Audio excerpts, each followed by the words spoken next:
puedan ver. Bien, entonces empezando eso, vamos a compartir la pantalla y vamos a revisar esto. Por favor, alguien me avisa unos 10 minutos antes de las 3:30. No, 4:30. Antes de las 4:30 para que no me pase y así hagamos las cosas. ¿Ya? Muy bien. Entonces vamos a repasar semiología cardiovascular, el estudio del precordio ya también ahora. ¿No? Nos vamos a dedicar solamente al precordio. En forma general, el examen físico del precordio tiene que evaluarse de la siguiente manera. Área apical, choque de la punta del corazón, el impulso ventricular izquierdo en el quinto espacio intercostal izquierdo, sobre o dentro de la línea hemiclavicular, ¿no? Luego el área ventricular derecha o tricuspidia, que está entre los espacios intercostales tercero, cuarto y quinto, a la izquierda del corazón.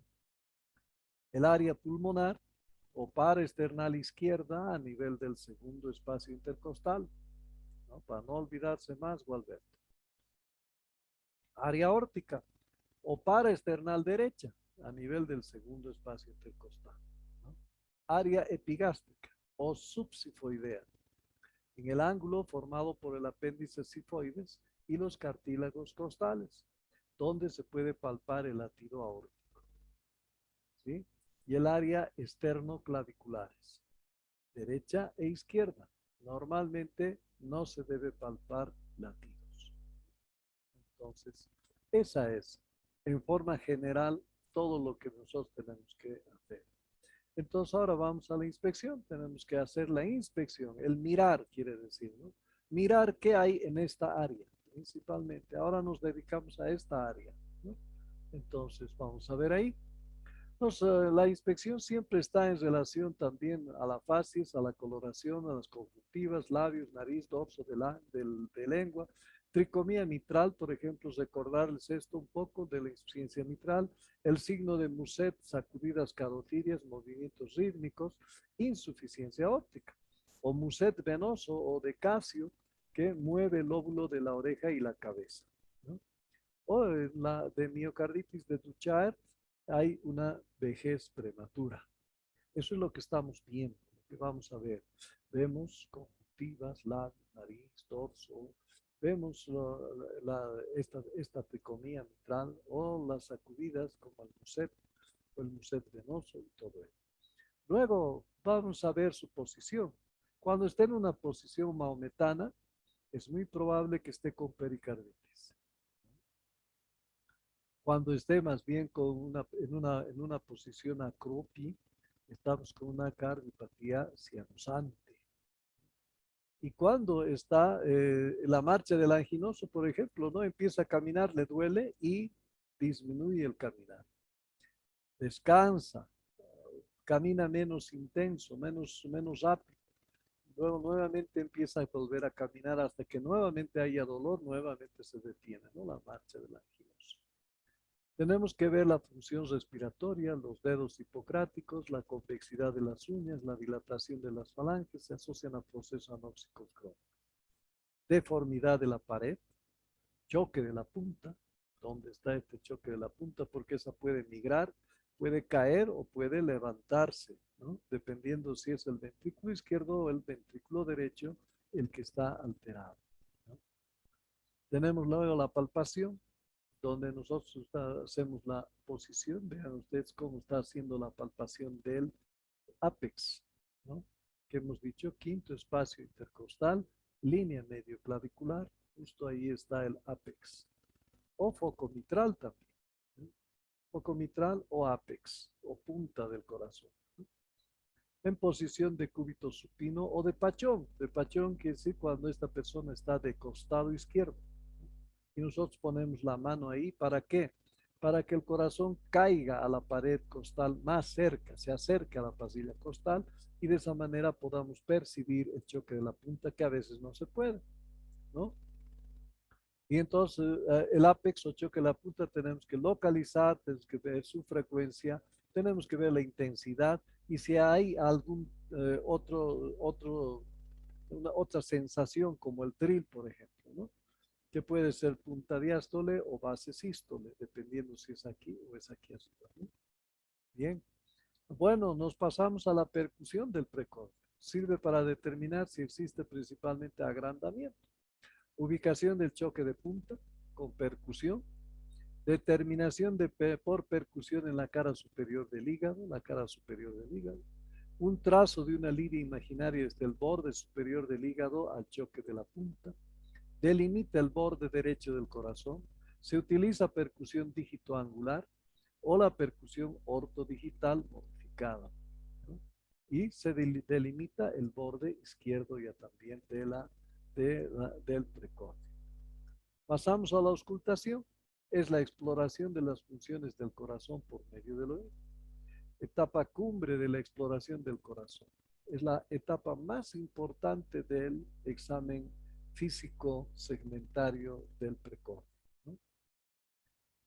El estetoscopio es el instrumento que se utiliza. El paciente debe estar cómodo, acostado en un lugar silencioso. Y las áreas o focos de auscultación: aórtico, pulmonar, tricuspidio, mitral o apical, área externo-clavicular izquierda, por supuesto, área ventricular derecha, área epigástrica y foco de ERP o segundo foco aórtico. Nosotros tenemos aquí todos los focos, ¿no? El aórtico que está a la derecha, segundo espacio intercostal. Al mismo nivel, pero al lado izquierdo, está el foco pulmonar. Entonces tenemos aquí por debajo del pulmonar el accesorio de ERP, ¿sí? Luego tenemos el foco mitral, que está en el cuarto o quinto espacio, en línea medio clavicular, ¿sí? Luego tenemos la zona mesogástrica, ¿sí? Mesogástrica, y después tenemos el foco tricuspidio. Ahora lo que decía la supraesternal viene a ser aquí, ¿no? La supraclavicular. Supraclavicular aquí, infraclavicular aquí. Muchos, principalmente el soplo de la pulmonar, se irradia hacia la infraclavicular, ¿sí? Mientras que el foco de la aorta, sus soplos van a ir hacia los vasos del cuello, ¿no? Carótidas, y ahí tenemos que ir escuchando. Y esos son, ¿no? Las posibilidades que nosotros tenemos para poder hacer nuestra auscultación. Necesariamente tenemos que conocer o reconocer los focos de auscultación, ¿sí? Aquí está cómo se transmite, se irradia, ¿no? Entonces aquí tenemos el pulmonar, de aquí está yendo arriba y por eso se va hasta la subclavicular. Y el foco de la mitral, aquí está otro foco que va a la aorta, ¿no? Que va a la aorta. Después tenemos el tricuspidio que está alrededor y el mitral que se va a extender hacia la axila, hacia la axila. Este viene a ser el soplo de la aorta, que va hacia el cuello, vasos del cuello, y puede ir también hasta la mitral. Entonces, todo eso es la área donde se puede escuchar bien el soplo de la aórtica. Es que el pulmonar es en esta dirección, ¿sí?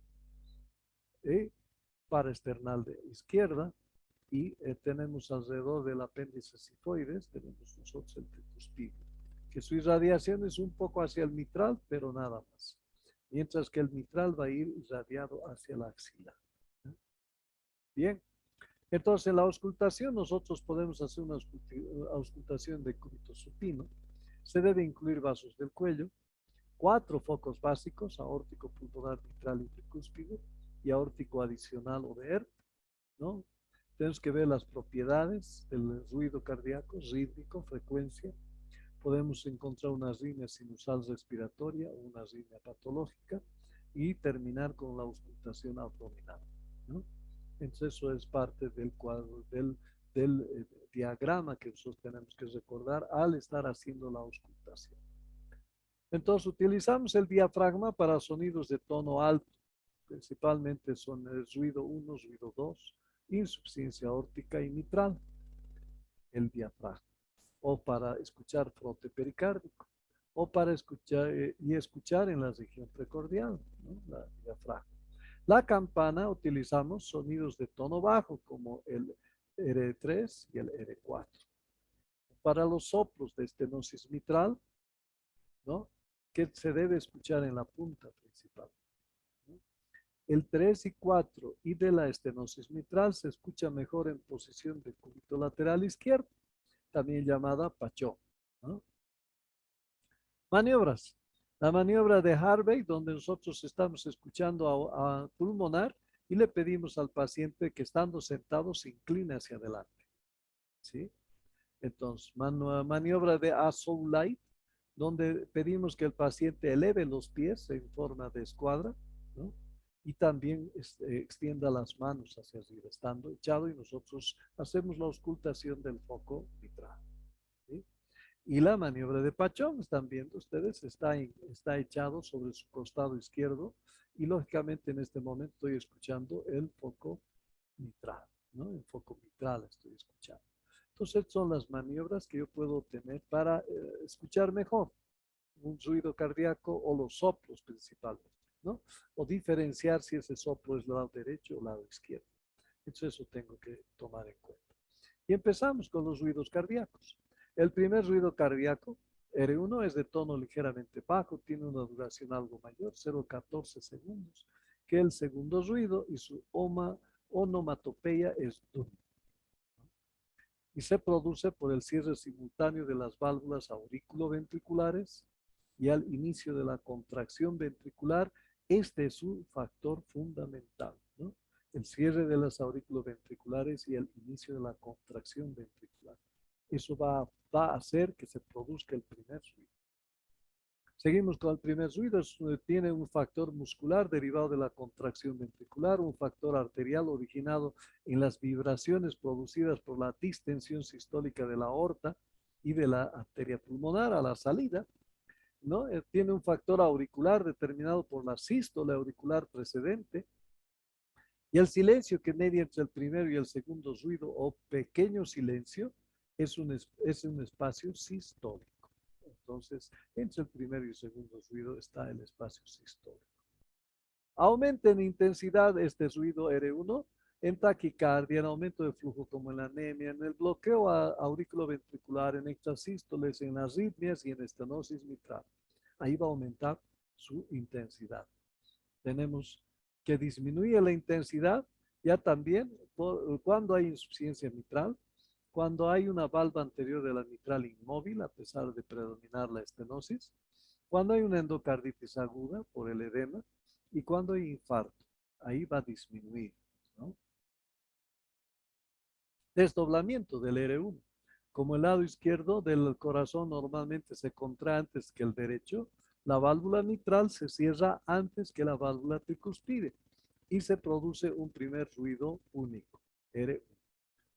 O se puede desdoblar en sus dos componentes, M1 y TT1, que se separa entre sí por un 0,02 a 0,04.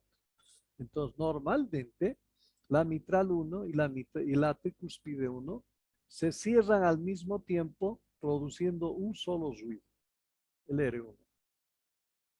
Pero va a producir dos, como aquí, dos, cuando estos componentes estén desdoblados, ¿no? Esté desdoblado estos dos componentes y de una separación de 0,2 a 0,4. El desdoblamiento normal del R1 puede oírse junto al área tricuspidia y no hay variaciones de R1 con la respiración. No existe. Bien. Aumenta de intensidad en el foco aórtico por hipertensión, por obesidad, por embarazo, aortitis ateromatosa, sifilítica.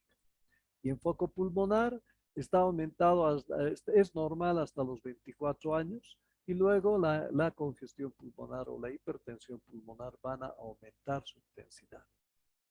Disminuye su intensidad en foco aórtico, la insuficiencia izquierda, la insuficiencia aórtica y la hipotensión arterial.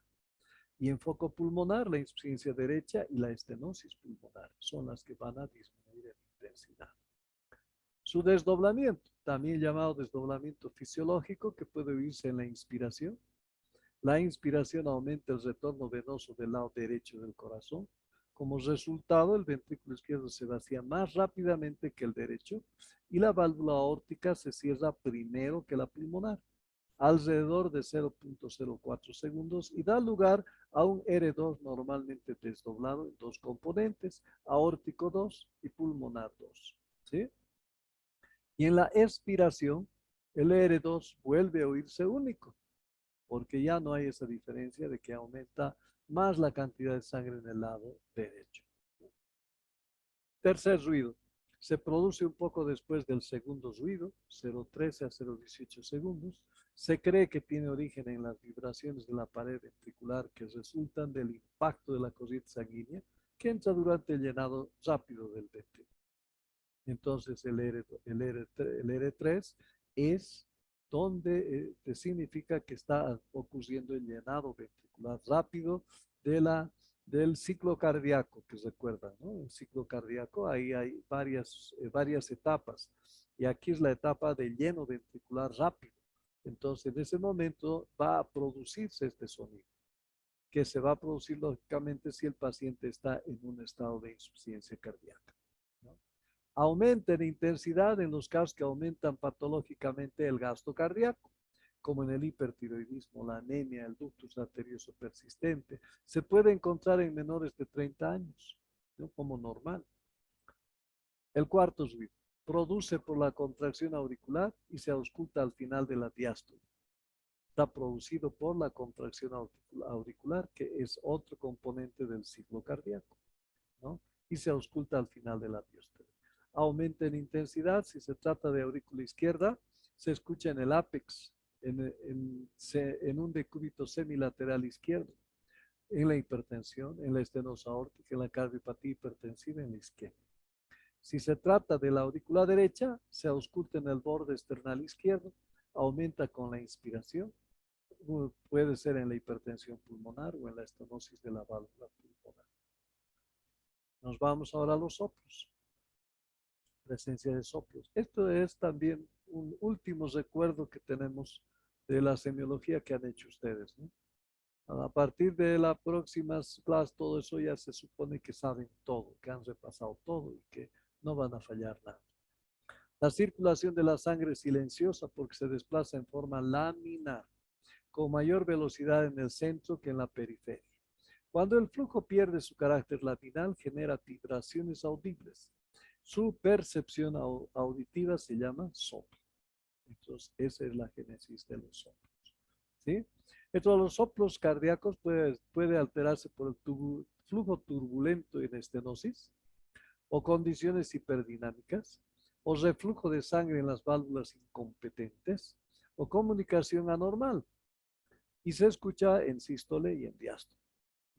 Entonces, cuando yo escuché un soplo, tengo que pensar, ¿será una estenosis que está presentando el paciente? ¿O está con una anemia de tal, o está con un hipertiroidismo que no se está pudiendo controlar y por eso está apareciendo estos soplos, ¿no? O hay una incompetencia de las válvulas, como en la insuficiencia aórtica, por ejemplo, o en la insuficiencia mitral, que van a ser los causantes de estos soplos. O en las comunicaciones anormales, llámese CIB, CIAC, ductus y todos ellos, ¿no? Y se va a escuchar de acuerdo a dónde esté provocándose, tanto en sístole como en diástole. Bien, entonces se debe describir en un soplo la localización respecto al ciclo cardíaco. Sistólico entre el primer y segundo ruido. Diastólico entre el segundo y el primer ruido. Holosistodiastólico cuando ocupa los dos ruidos y los dos espacios, ¿no? Entonces tenemos eso en localización. En longitud y configuración nosotros utilizamos términos que nos indican dónde está empezando el soplo. Holo, cuando ocupa todo el silencio. Proto, cuando ocupa la primera mitad del silencio. Meso, cuando ocupa la parte media del silencio. Tele, cuando ocupa la parte final del silencio. Y continuo, cuando ocupa ambos silencios. Diferente a holo. Holo es holosistólico. Aquí decir que el soplo es solamente en toda la sístole, no hay en la diástole. Holodiastólico está solamente en toda la diástole, pero no está en el sistólico. Pero cuando se dice continuo, Esto es en ambos, tanto el sistólico como el diastólico están teniendo soplo, ¿no? Entonces esa es la diferencia de continuo del holo, ¿sí? Ya después tenemos que ubicar dentro del ciclo cardíaco, ciclo sistólico, ¿no? El sistólico dice se inicia con o después del primer ruido y finaliza antes del componente ipsilateral del segundo ruido. Puede ser dividido en protosistólico, inicio de la sístole, mesosistólico al medio de la sístole, telesistólico al final de la sístole, u holosistólico toda la sístole. ¿Sí? Bien. Ahora, ejemplo. Un protosistólico, por ejemplo, es de la insuficiencia mitral severa. Un mesosistólico es de la estenosis aórtica o estenosis pulmonar o de la comunicación interauricular o soplos funcionales, ¿no? Telesistólico es prolapso mitral. Holosistólico, insuficiencia mitral o insuficiencia tricuspidia, comunicación interauricular o ventana ortopulmonar. Esas son las que van a presentar este tipo de soplos. Nos vamos a los diastólicos. El diastólico se inicia con o después del segundo ruido y finaliza antes del primer ruido. Igual, proto al inicio, como en la insuficiencia aórtica, en la insuficiencia pulmonar. Mesodiastólico a la mitad de la diástole, estenosis mitral, estenosis tricuspidia, bloqueo auriculoventricular completo. O telediastólico, que es al final de la diástole, ¿no? Llamado también presistólico, porque ya va a venir la sístole. Entonces, por esa razón se le llama también presistólico. De la estenosis mitral en pacientes con ritmo sinusal. Y soplo continuo se inicia con la sístole y continúa sin interrupción durante toda la o gran parte de la diástole. Como ejemplos tenemos el ducto arterioso permeable y las fístulas arteriovenosas. Seguimos con soplos en su topografía ya también, ¿no? Es el lugar de mejor auscultación del soplo. Es el indicador más fiel de su origen. No siempre, pero coincide con el origen. Por ejemplo, se está escuchando en el aórtico. Entonces, hay una gran posibilidad de que el soplo sea aórtico. Pero va a haber un 20 o 10% de que no había sido aórtico, había sido irradiación, se ha venido de otro lado, ¿no? Entonces, eso tenemos que tener en cuenta. Igual en la mitral, en la tricúspide, en la pulmonar. La transmisión o irradiación sigue la dirección de la corriente sanguínea. Eso es importante.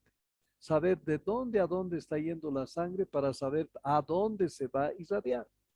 Por eso se irradia al cuello, a la espalda, a la axila, a las interescapulares izquierdas, dependiendo a dónde se va a irradiar el soplo de acuerdo a la dirección de la corriente. La intensidad se gradúa de 1 a 6 por la Levine y Harvey, ¿no? El grado 1 muy débil, malamente audible. El grado 2 débil, audible solo en el silencio. Grado 3 moderado, claramente audible. Grado 4 intenso, puede asociarse a tril. Grado 5 muy intenso, tril palpable, puede oírse con el estetoscopio parcialmente fuera del pecho. Si no está sobre el pecho, está llegando al pecho y ya escucha el soplo, ¿no?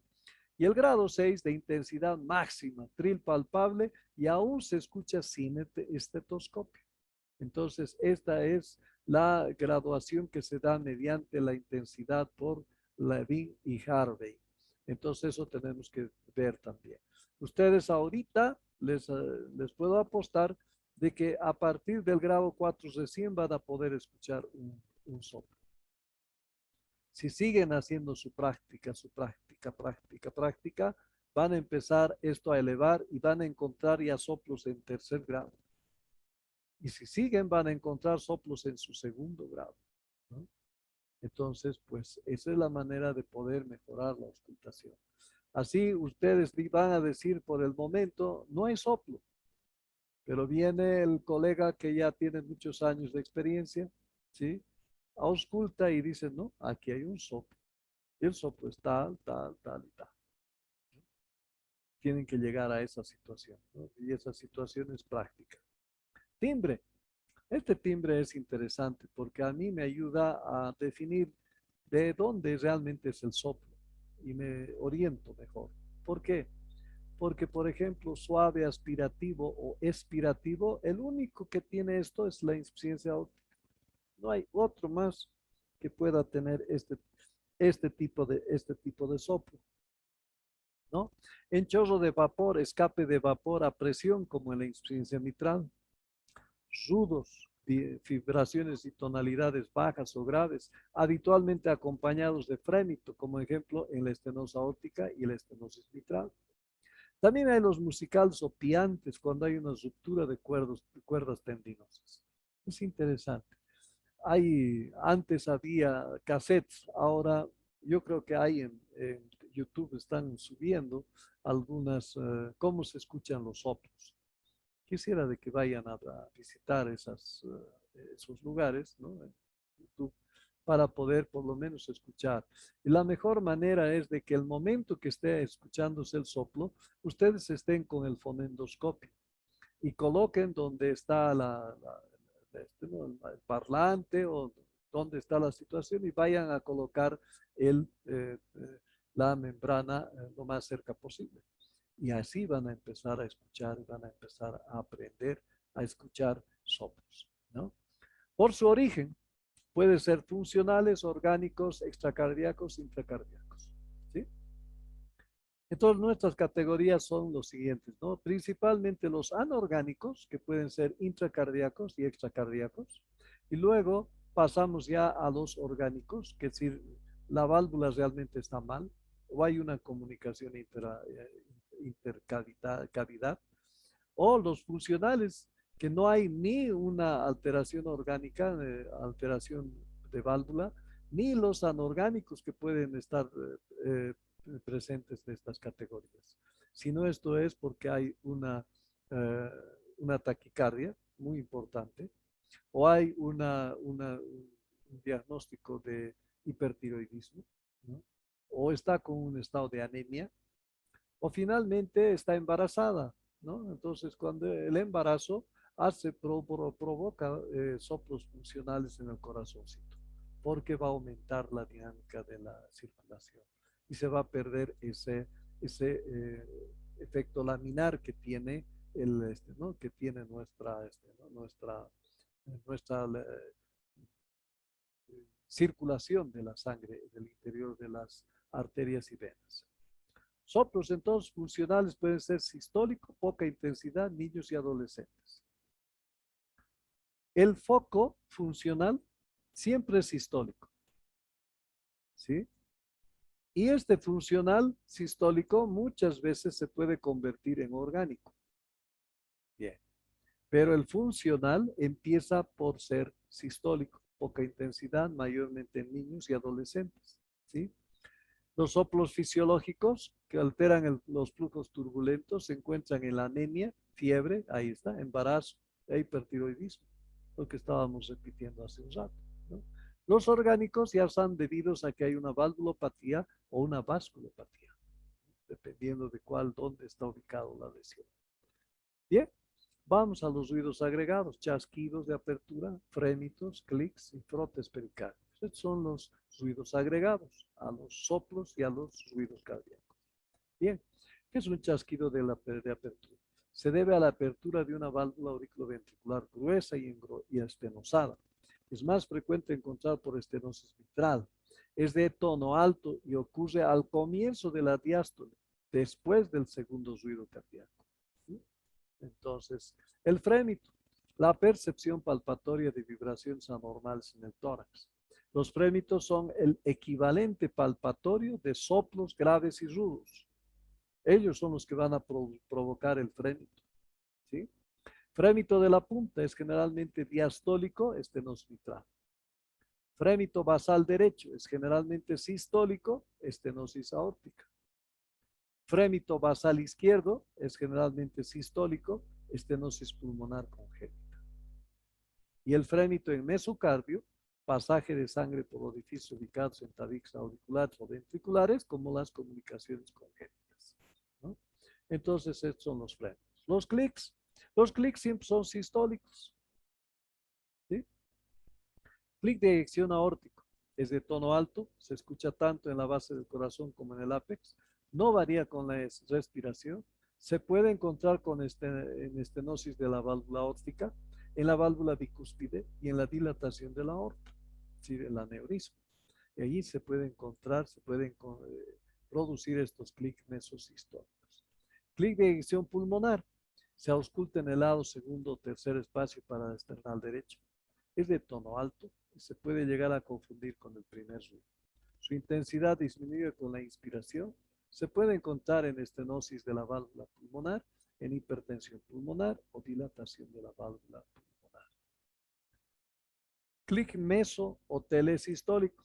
Se debe al prolapso de un velo de la válvula mitral, habitualmente el posterior. Es más frecuente en mujeres y se escucha mejor en el ápex o en el borde paraesternal izquierdo. Bajo. Es de tono alto, habitualmente sigue un soplo de regurgitación creciendo hasta el segundo ruido cardíaco. Frotes. Ruidos ásperos de carácter seco, ritmados por el corazón, que se sobreponen a los ruidos normales. Se los busca en apnea respiratoria presionando con el estetoscopio. Los ruidos pueden aparecer en sístole, protodiástole o en presístole. En inflamación pericárdica, después de la operación cardíaca y en insuficiencia renal avanzada, nosotros vamos a encontrar un frote o roces pericárdicos. Bien, cito era lo que he preparado para que puedan repasar ustedes en relación a lo que es la auscultación y el, la palpación y todo ello. Pero la auscultación es el momento más importante en cardiología. Así como en abdomen, el más importante es la palpación. Y en respiratorio, igual también. La parte de auscultación es la más importante también. Aparte de que hay cierto más uso de las otras maniobras, como la palpación, la percusión, se utiliza también mucho en respiratorio.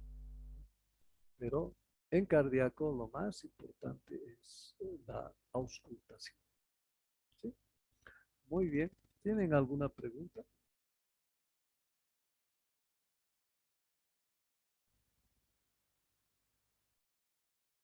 Doctor, tengo una pregunta, pero es fuera del tema. En las fechas de exámenes es el 11 y el 11 es sábado, doctor. Ese día vamos a dar porque tenemos el mismo día traumato, creo.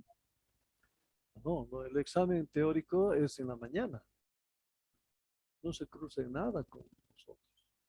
Solamente de que ese sábado va a ser el último sábado que pasen conmigo. Después de ese sábado ya se pasaron, ya rotan de colegas. Entonces, solamente eso. No hay inconveniente de que sea el horario y nosotros tengamos la clase. No hay. Lo único va a ser Ya. que va a ser mi día más atroz porque yo hasta creo, si no mal no recuerdo, hasta medianoche tengo que tener todo cerrado de ustedes, ¿sí? Porque si no, ya no me dejan entrar a ver las notas, a ver una serie de cosas, ya no hay posibilidad. Ya es como si estuviera habilitando al otro grupo y el otro grupo es como si entrara de cero, ¿no? Entonces es así. Ese es mi día más pesado porque lo tengo que hacer así, ¿no? Pero a ustedes no se cruza en nada, ¿no? Porque el examen es en la mañana y en la tarde pasando la última práctica conmigo. Termina todo esto como ahorita va a terminar y bueno, tenemos una actividad más que van a realizar los 5. Voy a mandar la última tarea para el último examen, ¿no? Entonces, eso más tenemos, ¿no? Aproximadamente hemos dado tiempo hasta las 11, no, 10 de la noche, ¿no ve? Tope. Tope es 10 de la noche que tiene que presentar, de 9 a 10 de la noche. Yo tengo esa hora y media, digamos, para poder eh, darle duro a eso más y luego presentar.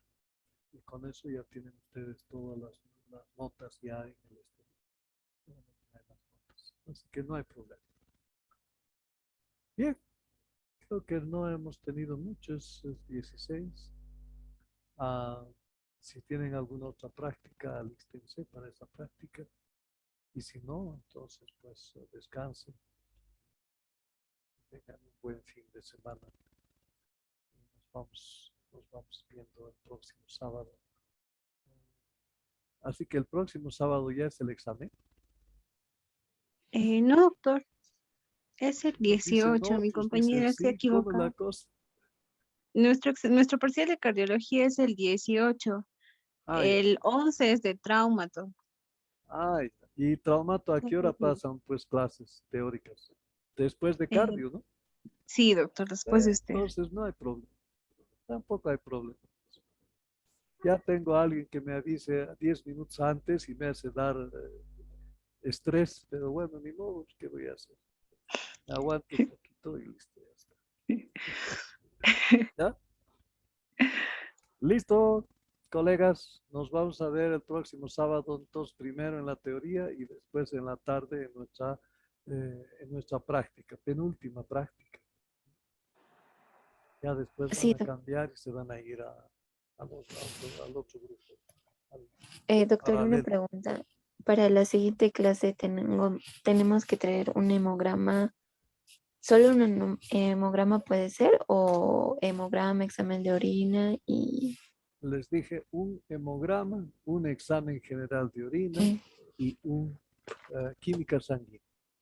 Eso es lo mínimo. Ahora, si pueden traer para la parte propiamente de cardio, porque eso es general. Para ujú, propiamente de cardio es conseguirse enzimas de necrosis miocárdica, también pueden traer dímero D, también pueden traer lo que hemos hablado en la mañana, ¿no? Para el laboratorio de insuficiencia cardíaca, hemos dicho de que ahora ah, ya, ya hay el factor natriurético, ¿no? Entonces eso también puede traer. Dislipidemias, bueno, eso está en la química sanguínea, pero si no, entonces aparte de ujú, dislipidemias, entonces traen también principalmente las cuatro, ¿no? HDL, LDL, triglicéridos y colesterol total, y así, ¿no? Ese va a ser también, doctor. nuestra práctica. ¿Ya? Listo. Sí, doctor. Entonces nos volvemos a ver la próxima semana. Que les vaya bien, sean A felices, usted rían, también, doctor. ¿ya? Hasta Listo, luego, Sí, doctor. nada Hasta de, luego, doctor. doctor. nada Hasta de luego, caras doctor. largas, por favor. ¿Ya? Listo. Nos vemos. Chao, chao. Chao, doc.